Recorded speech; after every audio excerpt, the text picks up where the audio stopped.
광진구 의회에서 일어난 구의원 갑질 논란 소식을 전해드린 바 있는데요. 당시 해당 의원에 대한 징계 요구가 있었지만 아직까지 윤리위원회가 열리지 않으면서 의회가 자정 기능을 잃었다는 비판이 이어지고 있습니다.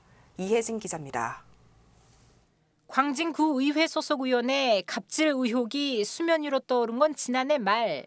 의회 사무국 직원이 구 의원의 갑질로 정신과 치료를 받아오다 상태가 심각해져 병가에 들어간 사실이 알려진 겁니다. 피해 직원이 제출한 진술서에 따르면 한 구 의원이 개인 수상을 위한 자료 작성을 지시하거나 개인 물품 구매를 요구하는 등 직무와 관련 없는 부당한 지시를 해왔다는 주장입니다. 특히 지난해 5월에는 해당 의원 등 8명이 현장 시찰에 나서면서 28인승 리무진 버스를 요구하는 등 무리한 요구로 피해 직원과 마찰을 빚었다는 것. 하지만 이 같은 의혹에도 광진구 의회가 이렇다 할 입장을 내놓지 않고 있어 논란이 일고 있습니다. 해당 의원에 대한 징계와 공개 사과 요구가 있었지만 받아들여지지 않고 있기 때문입니다. 피해자의 고통에 한마디 사과도 할 수 없다고 버티는 가해 구의원은 피해 직원에게 2차 가해를 가하는 것입니다. 광진구의회를 전국에 망신 주고 있는 것임을 알고 당장 사과하고 징계를 받을 것을 촉구합니다.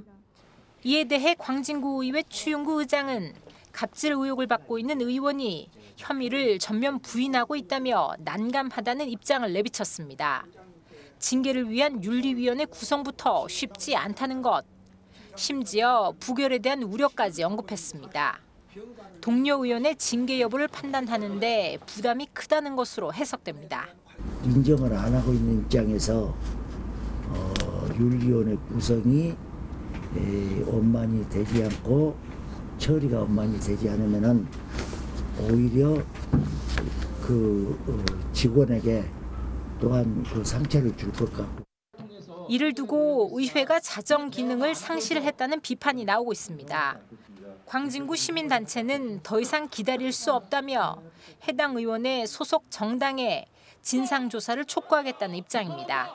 한 달을 기한으로 기다리기로 하고 만약 납득할 만한 진상조사가 이루어지지 않거나 결과 통보가 없을 경우 우리는 해당 의원의 의원직 사퇴를 요구하는 범구민 활동을 개시하겠습니다.